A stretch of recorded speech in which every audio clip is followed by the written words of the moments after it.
주영진의 뉴스 브리핑 정치 오픈어 순서 본격적으로 시작을 해보도록 하겠습니다. 어제 주영진의 뉴스 브리핑이 진행되는 도중에 여러분께 전해드렸었습니다.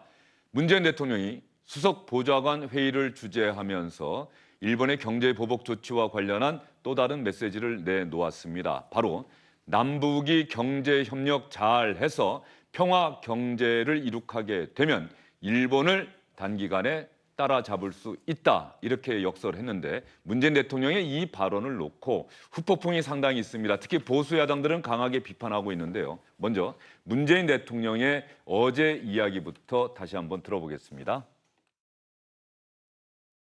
이번 일을 겪으며 우리는 평화 경제의 절실함을 다시 한번 확인할 수 있었습니다. 일본 경제가 우리보다 우위에 있는 것은 경제 규모와 내수 시장입니다. 남북 간의 경제 협력으로 평화 경제가 실현된다면 우리는 단숨에 일본의 우위를 따라잡을 수 있습니다. 네, 시청자 여러분 어떻게 생각하십니까? 최창렬 용인대 교수, 최영두 경남대 초빙 교수, SBS 박문신 논설위원과 함께합니다. 세 분 어서 오십시오. 어서 오십시오. 어제 대통령의 이 발언, 경제보복 조치에 대해서 문재인 대통령이 상당히 강한 어조로 일본을 비판해 왔는데 어제는 비판의 강도는 조금 약해졌는데 갑자기 북한 평화경제 이야기가 나와서 많은 분들이 좀 관심을 갖고 있는 것 같아요. 일단 일본 경제보복에 대한 대응책으로 저걸 제시를 한 것인지 아니면은 또 다른 차원의 문제, 예를 들어서 지금 뭐 북한과의 그 관계 설정 속에서 하고 있는 이른바 평화는 경제다라고 하는 이 구호가 계속 여전히 유효하다, 이런 메시지를 전하고 싶었는지 이건 아주 명확치는 않습니다. 다만 그 이 두 가지 메시지를 통해서 지난번에 얘기했던 일본과의 그 싸움에 있어서의 핵심이라고 얘기했던 거, 기술 자립, 그다음에 국산화, 수입처 다변화, 이런 것들과 병행을 해서 남북 경협으로 일본을 잡는다. 이게 내수 시장의 크기를 먼저 얘기를 한 거거든요. 이런 부분인데 이게 그 대일 무역 갈등의 해소 방법으로 제시했다고 하는 이 시점이 이제 공교롭게도 지난주 수요일, 금요일, 그리고 오늘 아침 계속 그 북한이 미사일을 쏴대고 하는 그런 시점이다 보니까 결과적으로 보게 되면은 흔히 이제 메시지 또는 정치 커뮤니케이션에 있어서의 핵심으로 보통 약자로 다 TPO라는 얘기를 많이 쓰거든요. 타임, 시간, P, 플레이스, 장소, 그다음에 오케이전, 상황, 이건데 시간과 장소, 상황 이 부분에 있어서 좀 메시지가 충분히 전해질 만한 그런 측면에서는 약간 좀 그 뭐랄까 좀 그 결이 좀 다른 또는 해석이 좀 다르게 전달될 수 있는 그런 소지는 조금 있지 않았나 하는 생각이 들고, 그것이 결국 지금 논란의 핵심으로 자리 잡은 것이 아닌가 생각이 됩니다. 오늘 아침 여당과 야당들의 회의 때 어떤 이야기가 나왔는지 제가 찬찬히 살펴봤는데 여당인 민주당 쪽에서는 대통령이 이 발언에 대한 특별한 언급이 없었습니다. 대신에 자유한국당 쪽에서는 강한 비판의 발언이 나왔는데 먼저 나경원 원내대표 얘기를 들어본 다음에 두 분께 질문을 드려보도록 하겠습니다. 상상 속 희망과 실현 가능한 대안을 구분하지 못하고 있습니다. 결국 북한 퍼주기로 부실을 만들어버렸다라는 그런 비판이 가능합니다. 묻고 싶습니다. 지금 청와대는 이러한 것에 대해서 계속해서 뭐가 문제냐라는 식으로 엄중한 현실마저 부정하고 있습니다. 모래 속에 머리를 박은 타조 같은 어리석은 모습입니다. 그리고 그 와중에 나온 대안은 우리 민족끼리 잘해보자는 북한 중독입니다. 결국 또 북한인가? 북한 말고는 할 말이 없는가? 정말 국민들은 허탈해하고 헛웃음을 보입니다. 안보도 우리 민족끼리, 경제도 우리 민족끼리, 신쇄국주의로 정말 대한민국을 부한말 조선으로 만들 것인지 묻고 싶습니다. 나경원 원내대표는 소가 웃을 일이다라고 하는 표현까지 사용하면서 강도 높게 문재인 대통령의 발언을 비판했습니다. 두 분의 생각은 어떤지 궁금합니다. 먼저 최 교수님. 평화경제라는 것은 문재인 정부의 일관된 메시지예요. 한반도 평화 프로세스의 중요한 하나의 과정인 것이고, 단지 이제 어제 발언이 당장 구체적이고 단기적인 해법과는 좀 거리가 있죠. 게다가 최근에 이제 미사일을 계속 발사했잖아요. 어제 발언 시점에서 3번 연달아 발사했고 이제 오늘 또 발사했는데, 그러니까 야당에서 저런 비판을 하긴 하는 건데, 전 대통령의 메시지라는 게 여러 측면이 있다고 봐요. 우선 정부 부처가 발표하는 단기적이고 구체적인 메시지들 말고 그런 해법들 말고 대통령은 국민들에게 어떤 자신감이라든지 우리가 해낼 수 있다는 그런 어떤 그 국민의 자존심 이런 것들을 불어넣을 필요가 있다고 생각합니다. 그리고 사실 맞는 말이죠. 우리나라 국민과 숫자와 북한을 합치면 거의 7,700만 되지 않습니까? 네. 사실상 그런 얘기들 많이 해요. 일본은 1억 한 2,500, 우리는 7,700 되니까 사실 남북한 합치면 우리가 군사력도 만만치 않고 다 이길 수 있다 이런 얘기 많이 하는 거 아니겠어요? 저는 그런 면에서 문재인 대통령이 어제 자신감의 표현이라는 측면에서 국민들에게 저런 메시지 준 건 저는 의미가 있다고 봐요. 그런 걸 굳이 이런 시점에 저런 얘기를 하느냐라고 얘기하는데 아니 원론적으로 맞는 얘기 아닙니까? 그리고 저런 일을 많이 해왔고 과거에 뭐 맥락은 좀 다릅니다만 박근혜 대통령이 통일대박론도 얘기한 적이 있었잖아요. 그런 맥락은 뭐냐면 남북한이 합쳐지면 가능하다고 보는 것이고 단지 지금 이제 남북한의 그 협력 이런 것들이 좀 답보 상태죠. 그러긴 합니다만 기본적으로 북한의 어떤 우수한 노동력이라든지 이런 것도 같이 합쳐진다면 전 장기적으로 일리가 있는 얘기고 이럴 때 대통령이 저런 말을 함으로써 리더로서 국민들에게 뭔가 자신감을 표출하고 이런 건 저는 의미 있다고 봅니다. 예, 최 교수님 상당히 의미 있는 발언이다. 최영도 교수님 어떻게 생각하십니까? 예, 그게 이제 아까 TPO 이야기 나왔고 또 장단기 나왔는데 장기, 단기, 중기를 구분 못하는 지금 정말 시와 때를 구분 못하는 이야기였던 것 같습니다. 당장 북한이 뺨을 때리지 않았습니까? 대통령이 이렇게 알겠으면은 그동안 우리 대한민국 대통령이 선의를 생각한다면 그렇게는 하지 말아야지 적어도 바로 다음에 미사일 쏘지는 말았어야 됐습니다. 그런데 북한은 자기들 전략적 이익을 위해서 이 틈을 파고들어서 미사일 발사하지 않았습니까? 그래서 장기적으로 보면 우리 대한민국이 지금 통일 경제를 이루어서 더구나 남북 경협을 이루어서 가야죠. 가야지 맞는데 지금 당장의 도전은 저런 북한의 도발, 또 일본의 경제 전쟁, 무역 전쟁 이런 것들 아니겠습니까? 그리고 얼마 전에 중국과 러시아가 또 우리 독도 영공에서 그 무력 시위를 벌였고 이렇게 지금 국민들이 당장 근데 그걸 지켜줄 사람이 대통령입니다. 대통령은 우리나라 최고 통수권자시고요. 예. 그런 분이 지금 당장 처한 우리 경제계가 처한 지금 산업계가 처한 그리고 우리 농수산가 수출 농가들 수출 어가들이 처한 이런 위기들을 극복하기 위한 그런 구체적인 대책을 지금 필요한 시점입니다. 그 국민들이 장기적으로 좋다는 건 다 압니다. 아는데 그 시점에 그런 꿈을 이야기한다는 것도 조금 어떻게 보면 완전히 TPO에 어긋난 보기에 따라서는 참 이거 상상 속의 말씀 아니신가 이제 이런 이야기를 할 수밖에 없는 것이고 예. 그래서 좋은 이념과 목표도 현실의 도전을 이겨나가면서 구체적으로 길을 찾아내는 역할을 할 제일 최고 그 통수권자신데 그 통수권자 씨가 현실의 도발이나 현실의 이 도전과 이런 큰 위험한 상황에 대해서는 당장 해법을 내놓지 않고 장기적으로 좋은 일을 이야기한다는 것은 크게 도움되는 일이 아니라고 생각합니다. 두 분의 생각이 상당히 다릅니다. 다르기 때문에 두 분께 그러면은 역으로 질문을 드려볼게요. 상당히 의미 있는 발언이라고 말씀하셨는데 오늘 SNS상에 뭐 문재인 대통령을 지지하지 않는 분일 가능성이 크지만 저는 그런 글을 상당히 많이 봤어요. 대단히 비판적인 내용의 글들이 많이 올라와 있습니다.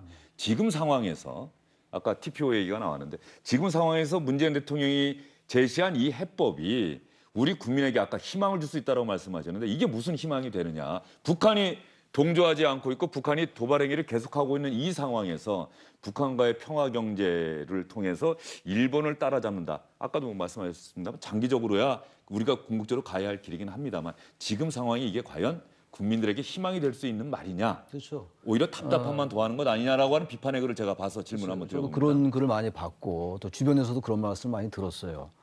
근데 단기적이고 구체적인 해법도 내놓고 있잖아요. 정부가 완전히 어떤 기업들의 어려움이나 이런 것들 배관시하고 도외시한 다음에 오로지 저렇게 원론적이고 어떻게 보면 추상적이기도 하고 이제 비판적 관점에서 볼 때 장밋빛 환상만 얘기하는 게 아니냐 이렇게 볼 수 있다 하더라도 그게 아니잖아요.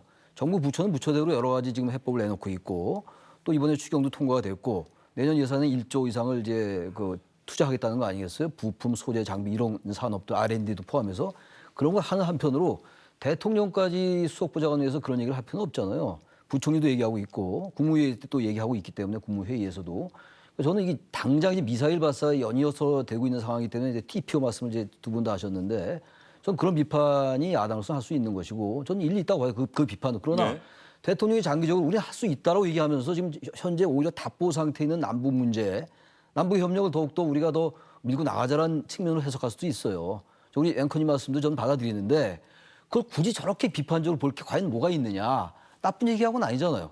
그렇다고 북한에 대해서 우리가 무슨 미사일 쐈다는 게 잘했다는 것도 아니고 대통령이 지금 계속 힘들게 생각하는 게 북미 비핵화 협상이 지금 실무 협상도 지금 답보 상태고 우리 남북 협력도 지금 잘 안 되고 있는 거 아니겠어요.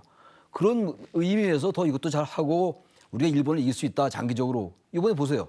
일본이 저런 경제 보복하는데 북한이 뭐라고 그랬습니까? 파렴치한 적반하장적 처사다 이런 얘기를 했어요. 어떤 면에서 그러면서 우리하고 북한하고 맞는 것도 있어요. 그러니까 북한에 대해서 너무 우리가 너무 친화적으로 볼 것도 아닙니다만 너무 그걸 적대적으로 볼 것도 아니에요, 북한을. 그런 관점에서 본다면 대통령의 말이 뭐가 그렇게 나쁜 건지 전 어제 딱 들으면서 저 상당히 희망을 주는 말이다.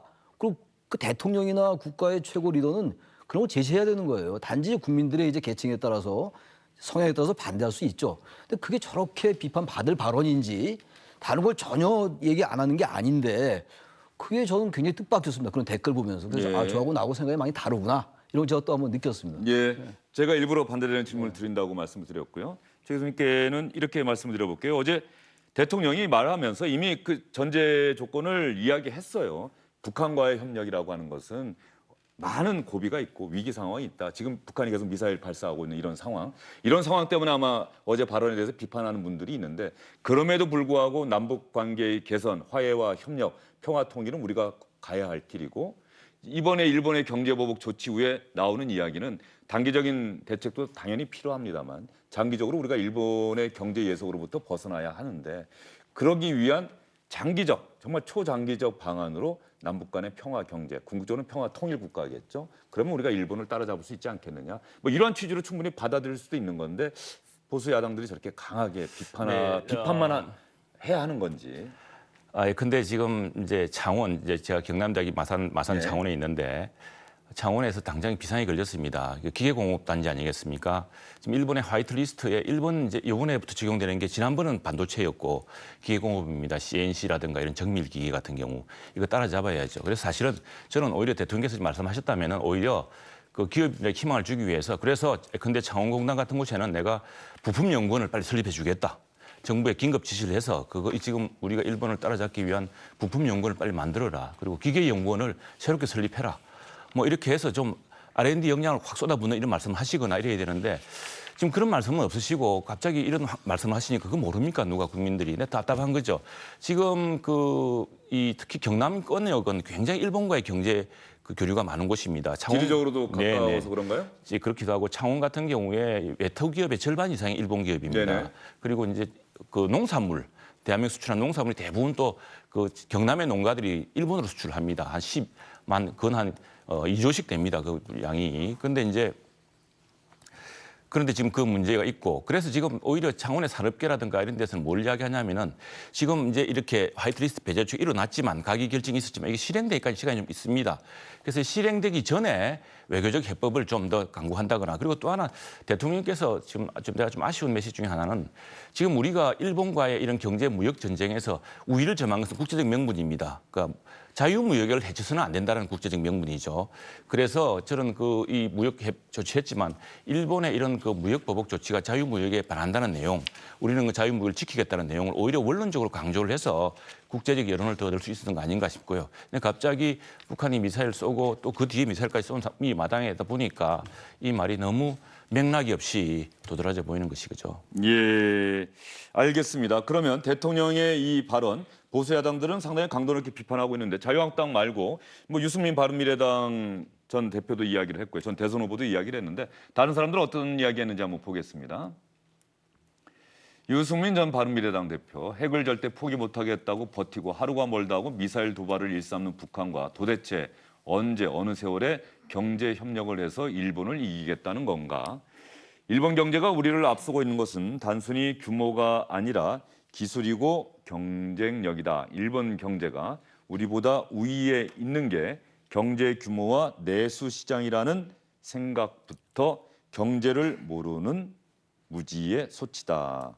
지금 대통령이 허풍이나 칠 때인가 이렇게 유승민 의원은 주장을 하고 있고요. 김병준 전 자유한국당 비대위원장도 이야기를 했네요.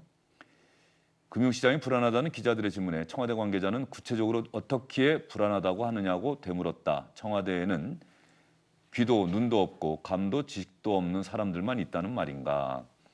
무슨 대책이 있겠지 하고 믿었던 국민에게 8월 5일은 또 다른 의미의 블랙 먼데이였다. 꿈속의 청와대, 그 청와대로부터 들려오는 평화 경제의 신선 노름에 또 한 번 앞이 깜깜해졌기 때문이다.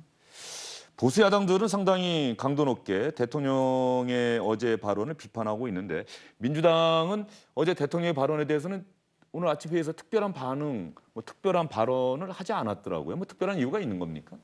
글쎄 그거는 잘 모르겠습니다만은 아무래도 이 발언의 내용이라든가 그 전체적으로 돌아가는 분위기가 상대적으로 이거는 우리가 수세의 입장에서 방어를 해야 되는 그 사안인 것 같다라는 판단을 조금 하지 않았나 싶습니다. 오늘 운영위원회에서 그 노영민 비서실장도 그 말씀의 취지가 대통령의 얘기의 취지는 내수 시장을 조금 더 확대해가지고 하자는 그런 취지였다 하는 쪽으로다가 약간 좀 해명에 가까운 느낌의 그런 설명을 했었거든요. 예. 그리고 이제 또 다른 관점에서 본다 그러면은 저걸 이제 그 한일, 북한 이건 당사자니까 그런데 전 제3국가들은 어떻게 바라볼까? 예를 들어 미국이라든가 중국이라든가 러시아라든가 이런 국제정치학적 관계 측면에서 어떻게 바라볼까 하는 생각을 조금 해봤어요. 그게 뭐냐면은 지금 우리가 얘기하는 친일이니 반일이니 한미동맹이니 또는 자주니 뭐 이런 것들이 다 큰 틀 속에서 보게 되면 결국 국제정치학적 시각과 비전을 얘기를 하는 거거든요. 그래서 그 한국과 그러니까 어느 나라 쪽하고 조금 더 우리가 가깝게 지낼 때 좀 친하게 지낼 때 우리나라의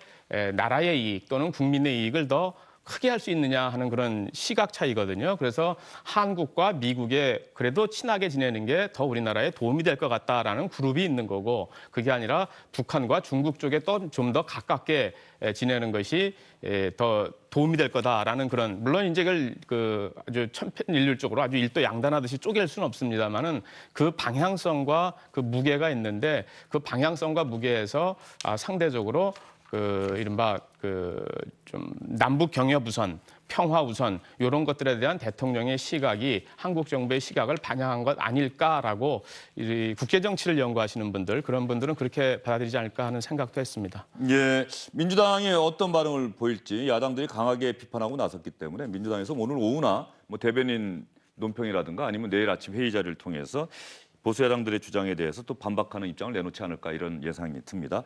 오늘 국회 운영위원회가 열리고 있습니다. 노영민 대통령 비서실장, 김상조 정책실장 참석을 해서 의원들의 질문에 답변하고 있는데 조금 전에 말씀드린 것처럼 문재인 대통령의 이 발언에 대해서 보수 야당들이 상당히 강하게 비판을 하고 거기에 대해서 노영민 비서실장이 답변을 했는데 먼저 정태욱 자유한국당 의원과 노영민 비서실장이 주고받은 대답을 여러분께 말씀을 드리겠습니다. 정태욱 자유한국당 의원은 한일 갈등을 남북 경협의 명분으로 삼으려는 것이 대통령의 의도 아니냐 이렇게 따져 물었는데 노영민 비서실장은 어떻게 대답했을까요? 일본이 우리보다 앞서 있는 것은 시장 규모라든지 알겠습니다. 이런 거를 알겠고요. 얘기하시면서 답변은 바로 이 좀 부분에 해주시고. 대해서 남북이 하나로 평화 경제로서 그 지향해 나간다면 우리의 시장 규모가 그렇게 커진다라는 뜻이었습니다. 지금 경제 전쟁이 급박한데 북핵 폐기 이야기하는 거는 지금 문재인 대통령 입장에서는 아무런 대책이 없다는 걸 이야기하는 거예요. 어제 문재인 대통령 발언은 한일 갈등이 커지는 것이 결국 남북 경제협력 명분으로 삼으려고 하는 게 아니냐라는 시중에 어업이 있다는 걸 제가 지적하는 겁니다. 전혀 사실이 아닙니다. 전혀 사실이 아닙니다라고 노영민 비서실장은 선을 그었어요. 자유한국당 정태욱 의원은 시중의 의혹이라고 하면서 그걸 지적을 했어요. 자유한국당은 그렇게 보고 있다는 얘기 같은데. 한일 갈등이 지금 현실화됐으니까. 근데 한일 갈등을 사실 저는 남북경제협력의 명분으로 삼는 게 뭐가 나쁩니까? 전 노영민 실장도 전혀 아닙니다라고 얘기하는 게 좀 이해가 좀 안 가요. 한일 갈등 현실화된 것이고 남북경제협력은 우리가 어떤 방향은 맞는 거고 북한도 동의하는데 잘 안 되고 있잖아요 지금.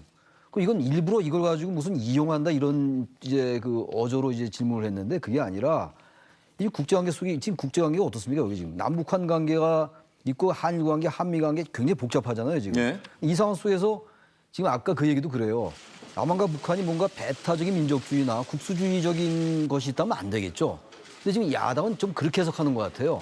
한일 간에 여러 가지 당장 문제가 시급한데 발등에 불이 떨어졌는데 지금 한가롭게 지금 장밋빛 얘기를 하고 있느냐. 근데 사실은 그런 얘기도 일견하면서 대책도 얘기하면 되는 거예요. 사실 남북이 언젠가 통일돼야 되지 않겠어요? 먼 훗날의 얘기겠습니다만. 과거에 김대중 대통령이 일국가 이체제 얘기도 했었잖아요. 남북 연합 얘기도 했었고. 그런 것들이 2018년도 이래 계속 얘기가 되고 있는 거 아니겠어요, 지금? 그 한반도 평화 구축이라는 게 전 거슬릴 수 없는 대세로 보는데 여러 가지 단기적으로 어떤 여러 가지 그 답보가 있다 하더라도 한일 갈등은 계속 일본은 아마 저런 식으로 국가 전략으로 몰고 나갈 것 같고 그렇다면 이럴 때 우리가 남북 간에 북한에게 당신들 우리하고 같은 민족이가 하자.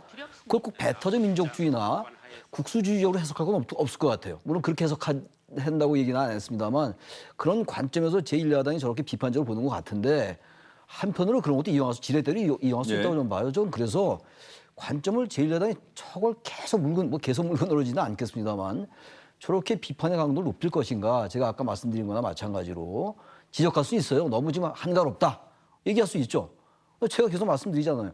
다른 대책도 내놓으면서 얘기하는 것이기 때문에 답답한 거 아니겠어요? 남북한이 계속 뭔가 이제 해보려고 그러는데 안 되고 있는 거예요. 여러 가지 역학관계 때문에.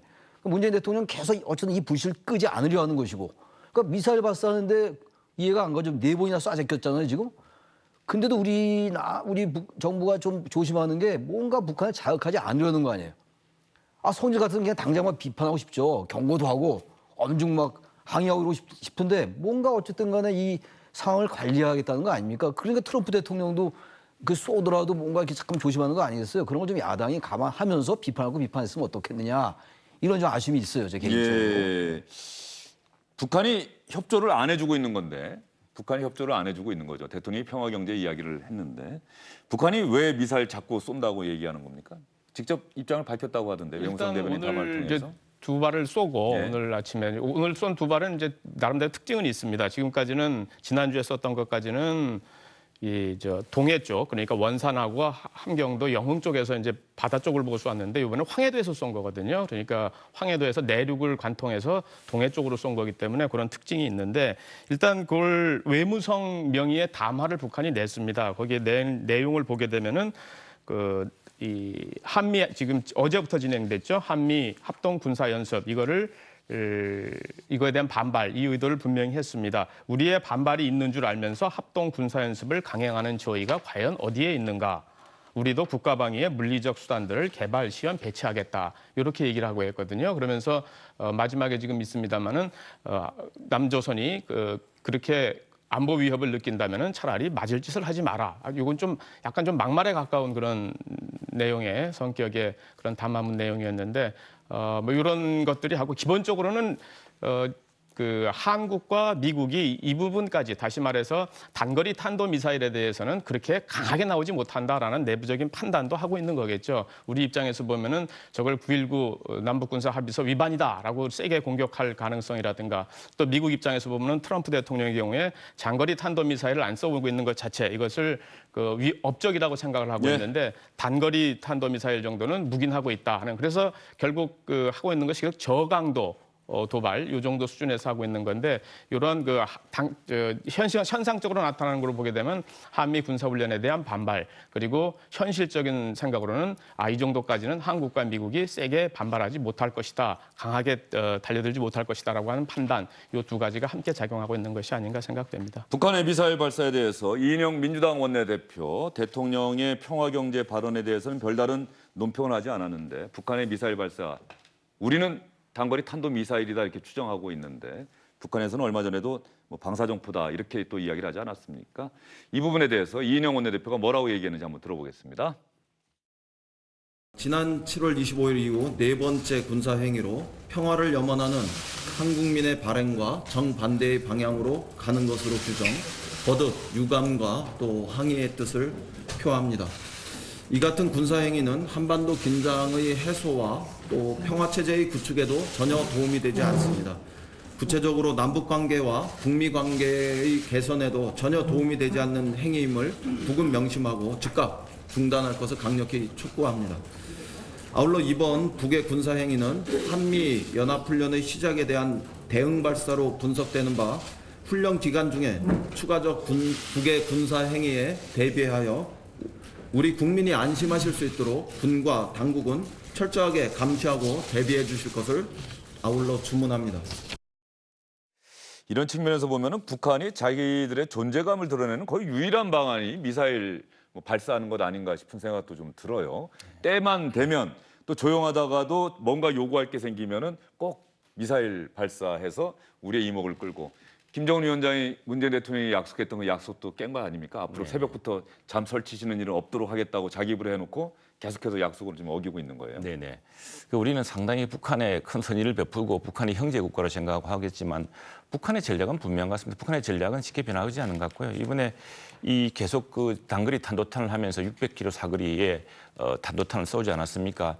그리고 이건 우리 사드라든가 우리 저 미사일 방어망을 뚫을 수 있는 뭐 그런 것인데 상당히 한반도 평화에 아주 위협적인 요소입니다. 그리고 미국도 이 문제에 대해서는 그건 단거리 미사일이기 때문에 자기와 김정은 간의 약속에서 없던 내용이다. 그래서 방임한 듯한 그런 이제 입장을 표시하고 있고 굉장히 위태로운 상황이고 저는 북한이 기본적으로 군사력으로 핵 무장력을 바탕으로 군사적으로 한반도의 군사적 주도권을 쥐겠다. 적어도 이 문제에 대해서는 그래서 그걸 확고히 하겠다. 그걸 계속 보여주겠다고 하는 그런 변함없는 생각을 가지고 있는 것 같습니다. 바로 이 북한의 변함없는 군사 전략에 대해서 우리가 분명히 각성을 하고 이런 전략 하에서 북한에 대한 대화 전략이든 이런 것들을 삼아야지 지금 우리는 막연한 기대를 하고 이렇게 쏘고 나면은 좀 그러지 말았으면 좋겠다라는 이 주문을 외치는 것은 상당히 어떻게 보면 실효성이 있고 이러다가 정말 큰일 나는 거 아니냐라는 걱정들이 국민들이 자꾸 쌓이고 있습니다. 그래서 그런 대비들을 좀 더 철저하게 하셔야 될 것 같습니다. 최영도 교수님은 지금 국민들이 많이 걱정하고 있다 이런 말씀을 하고 계시는데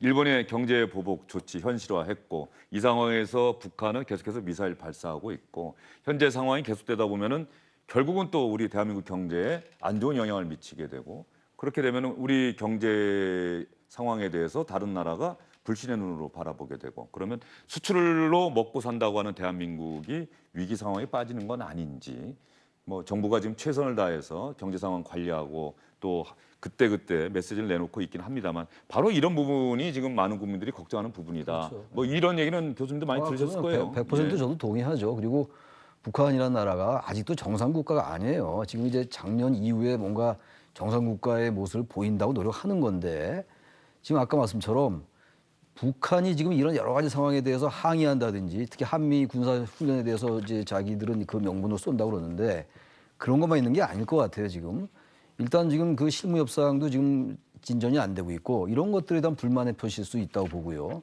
또 하나 문제가 대내 체제 결속력도 하나 있는 것 같아요. 지금 체제 보장이라든지 제재 완화 이런 것들이 잘 이루어지지 않고 있잖아요. 요즘은 북한이 이 경제적인 제재 완화도 완화입니다만 자신들의 체제 보장, 군사적 체제 보장에도 많이 방점을 두는 것 같거든요. 이런 것들에 대해서 북한 주민들이 느낄 불안감 이런 것들을 오히려 해소하기 위해서 북한이 대내 결속용으로 쏘는 면도 있는 것 같아요. 그러니까 북한이라는 나라가 그렇게 군사적인 강국일지 모르겠으나 그야말로 정상 국가가 아닌 거거든요. 이 미사일 계속 쏘면서 발언하는 그 수준을 보십시오. 그건 북한의 그 문법이거든요. 근데 어쨌든 말씀처럼 그런 식의 시나리오가 계속되면 너무 불안하죠. 그리고 사실 우리나라가 처한 위치라는 게 지정학적이고 지경학적인 위치가 미일 러 중이 있고 북한이라는 나라가 또 있어요. 전 세계 아마 우리나라처럼 이렇게 어려운 입장에 있는 나라가 없을 것 같아요. 위치 자체가 해양 세력과 대륙 세력 가운데 있고 북한이라는 세계에서 가장 호전적인 국가를 우리는 접하고 있고 그들과 뭔가 협력을 해 나가야 되는 것이고 협상의 대상인 것이고 그러나 또 한편 적인 것이고 이런 상태이기 때문에 대단히 관리하기가 어려운 거예요. 그러니까 북한은 아까 말씀처럼 정말 할 수 있는 게 단거리 미사일 쏘아가지고 협상 빨리 재개합시다. 그래서 뭔가 또 경제 완화 이끌어내고 이런 거거든요. 그래서 더욱더 관리하기가 어렵기 때문에 항상 하는 말입니다만 네. 너무 이념적으로만 그렇게 볼 건 아니지 않는가 이런 생각이 듭니다. 예, 북한 얘기가 나왔으니까 말이죠. 어제 저희가 못 전해드린 내용이 있어서 어제 국회 국방위원회로 잠시 여러분을 모시고 가도록 하겠습니다. 정경두 국방부 장관과 자유한국당 의원 사이에 상당히 치열한 설전이 벌어졌는데요. 박맹우 의원과 정경두 국방부 장관 이야기 한번 들어보시죠. 주석에 대한 답변이라든지 최근에 목선에 대한 거짓말이라든지 지금도 말씀하신 것처럼 사사건건 북한 변호하고 변명하고 과연 이게 대한민국 안보를 책임진 장관이 맞나 이런 생각이 들고 뭐 대장 출신답게 그거 진퇴가 좀 분명해야 되지 않겠습니까? 제가 적 개념에 대해서도 제 생각을 정확하게 말씀을 드렸고 제가 북한을 대변하고 있다라고 하는 말씀은 취소해 주십시오. 우리는 그렇게 느낍니다. 제가 언제 북한을 대변했습니까? 제가 언제 북한을 위하는 그런 얘기를 했습니까? 정말 그 미사일 발사 남북 합의 위반입니까 아닙니까? 제가 말씀드렸지 않습니까? 북한의 그런 군사적 긴장도를 높이는 그런 행위들 이런 것들은 전혀 우리 지금 현재 진행되고 있는 이 한반도의 비핵화 그다음에 또 위반입니까 아닙니까? 그것만 한번 답변해 보세요. 예, 그런 데 대해서 하여튼 그 위반이라고 생각하고 그런 행위들을 하지 위반이라고 않아야 된다고 생각하고? 봅니다. 위반이면 위반이지 생각하고는 또 뭡니까? 그렇게 장관이 말이에요. 그 한마디도 못합니까? 그런 소신도 하나 없습니까? 이 자체는 어떻게 그 장관에게 나라의 안보를 맡길 수가 있겠습니까? 지금 군사 합의라고 해놓고 엄청난 위반을 하고 있는데 제대로 경고 한번 했습니까? 완전 우리는 무장 해제 당한 채 당하고만 있는 거 아닙니까? 왜 자꾸 우리 무장 해제했다고 그렇게 말씀하십니까? 우리가 무슨 무장 해제를 했습니까? 정경두 국방부 장관과 박맹호 자유한국당 의원 사이의 설전입니다. 발언 취소해달라고 정경두 장관이 상당히 강하게 나가기도 했는데 바른미래당 김중노 의원과 정경두 장관 사이의 설전이 역시 벌어졌는데 이 바보라는 표현까지 등장을 했습니다. 장관이 바보가 되고 군이 불신의 대상이 되는 중심에 누가 있다고 생각하세요? 최종건이라고 하세요? 지금 현재 그 안보실의 평화계획비서관입니다. 이분이 왜 국방 업무를 이렇게 관여를 하죠? 최종관이라는 건 저는 알지도 못하고 듣지도 못한 이름인데 이 사람이 자꾸 관여를 한다는 거예요? 그런 얘기 안 들어봤어요? 예, 처음 듣는 얘기입니다. 지금 장관님은 그걸 아셔야 돼요. 장관님은 지금 참모총장 할 때까지만도 그런 사람이 아니었다고 그래요. 근데 장관하고 합참장 하면서 사람이 변했다고. 변한 게 아니라 제가 볼 때는 이런 사람들이 중앙에 서가지고 국방 업무를 좌지우지 하니까 전부 이상하게 지금 돌아가요. 장관님도 본래는 그런 사람이 아닌데 바보 되고 군은 군대로 지금 사기가 최저선에 다다르고 있어요. 제가 오늘 여기 오늘 제가 왜 바보가 됐습니까? 물어보세요. 왜 바보스럽게 보였는지. 이건 제가 본인이 모르면 안 됩니다. 독재자가 독재라는 걸 몰라서 계속 독재라는 겁니다. 예? 김중노 의원님, 예. 김중노 의원님 지금 제가 조금 전에도 말씀드렸는데 여러 가지 정책과 현안에 대해서는 아주 고되게 질책할 수 있으되 인신과 관련해서는 좀 언어를 좀 절제와 좀 상가해 주시기 바랍니다. 아 그거는 위원장님이 관섭할 바가 아니고 제가 지금 조용하세요. 조용히 하세요. 민 의원님은 입이 10개라도 할 말이 없어요 지금. 정말 제가 듣기 민망해요. 왜 장관을 바보라고 합니까? 그럼 안보가 무슨 뭐 애들 뭐 반상회하는 줄 알아요. 예, 정경두 국방부 장관이 보수야당 국회 국방위원들에게 어떤 표적이 된 것 같다 이런 느낌을 줄 정도로 네. 보수야당 의원들이 상당히 직설적으로 공격을 하네요. 그 김중노 의원이 육군 준장 출신입니다. 예. 예편한. 그래서 막 군 내부에 군 원로들의 분위기 지금 북한이 도발하는데 우리는 자꾸 무장해제하는 거예요. 지난번에 군사 합의로 우리가 전방에서 더 사실은 북한이 도발할 때 우리는 정찰 능력이 좀 더 앞서 있어야 되거든요. 그래서 무인기라든가 뭐 그걸 갑자기 있다가 우리가 못하게 한다거나 이런 것들에 대한 우려들을 반영한 것 같고 그게 이제 처음 들었는데 뭐 청와대 어느 비서관이 사실 국방 자주주의하는 그런 걱정되는 것 같고 이게 이제 옛날에 말이 있지 않습니까? 중국 고사에 보면 임금은 임금답고 신하는 신하답고 이제 이 뭐냐면 군군 신신 그랬는데 저는 이제 이렇게 하고 있습니다. 국방부 장관에 대한 이 기대치라는 것은 그 대통령이라든가 여당 지도자와는 달라야 됩니다. 그러니까 국방부 장관은 미국의 우리 제임스 매티스라고 초기에 사실 한미 동맹도 지켜주고 트럼프가 군을 잘 모르면서 아주 무모하거나 또는 동맹을 아주 폄하하는 그런 일 많이 했을 때 반대하다가 이제 자기가 물러났죠. 그 매티스 장관이라는 사람은 굉장히 용맹한 장군이었습니다. 이 장군인데 이 사람들이 했던 게 바로 국방부 장관의 역할 같아요. 문민 지도자들은 사실 군을 잘 모릅니다. 때로는 무모하기일 수도 있고 때로는 평화를 앞세우다가 이 억지력을 약화시킬 수도 그렇거든요. 그래서 그 역할을 우리 정경두 장관은 잘하고 계신가라는 이런 이제 의구심에 대한 것들 같고요. 그렇습니다. 평화를 지키더라도 여기 주한 미군들 부대 가끔 옛날에 가보면은 이 사람들 구호가 파이트 투나잇이라 그럽니다. 오늘 저녁에라도 저기 공격하면 바로 싸울 준비를 해야 된다라고 하는 항상 평화도 그런 어떤 전투 태세 응징할 태세를 통해서 이루어지는 건데 최근에 우리 군 원로들이라든가 국민들이 우리 군이 지금 그 갑자기 평화 무대에 너무 젖어 있는 거 아닌가 목선 예, 사건이 아마 또 결정적 그런 계기가 됐던 것 같고요. 그런 것 때문에 이제 장관께서 조금 예. 곤욕을 당하고 있는 것 같습니다. 예, 네. 알겠습니다. 정경도 국방부 장관 어제 국회 국방위원회 하면서 많은 점을 느꼈으리라 생각이 됩니다. 저희는 다시 오늘 국회 운영위원회로 넘어가 보도록 하겠습니다. 많은 분들이 특히 보수 야당 쪽에서 비판하고 있고 보수 진영에 계신다고 생각하시는 분들이 비판하고 있는 게 우리 정부가 과연 일본의 경제보복 조치와 관련해서 구체적으로 적시에 잘 대응을 했느냐, 혹시 대비책이 없던 것 아니냐, 이런 문제 제기를 하고 있는데 정부 여당에서는 할 수 있는 모든 걸 다 했다고 말하고 있지 않습니까? 바로 이 부분에 대해서 오늘 국회 운영위원회에서 이야기가 나왔는데 고용진 민주당 의원과 노영민 비서실장 사이에 오갔던 이야기 한번 들어보도록 하겠습니다. 다양한 외교적 노력을 해왔다고 그랬는데 어떤 노력을 해왔는지 간단하게 좀 말씀해 주시기 바랍니다. 사회 지도층들이 그리고 전문가분들이 한일 관계에서 이것을 꼭 했으면 좋았을 걸 하고 충고하는 그런 말씀 중에 우리가 시도하지 않은 것은 거의 없다라고 보시면 맞습니다. 미국이 적극적으로 중재에 나서라는 요구를 할 필요가 있다고 생각합니다. 우선 저희들이 미국에게 한일 간의 이 무역 분쟁에 대해서 일본의 무역 보복에 대해서 중재를 요청하지는 않았습니다. 그리고 앞으로도 중재를 요청할 생각은 없습니다. 현재 이런 한일의 어떤 추세로 보면 중재자가 필요하지 않겠습니까? 예, 중재라는 표현보다는 미국의 관심 그리고 관여 이런 표현이 적합한 것 같습니다. 사회 지도층 전문가분들이 한일 관계에서 이런 건 꼭 해야 된다라고 말씀하신 것 중에 우리가 하지 않은 것은 거의 없다고 보시면 된다. 노영민 비서실장이 이렇게 분명하게 이야기를 했네요. 이렇게 답변을 했는데 이 질문은 여당 의원이 했으니까 상당히 좋은 분위기에서 오가지 않았겠습니까? 자유한국당 의원들과 노영민 비서실장 사이에는 상당한 긴장감이 흐르기도 했습니다.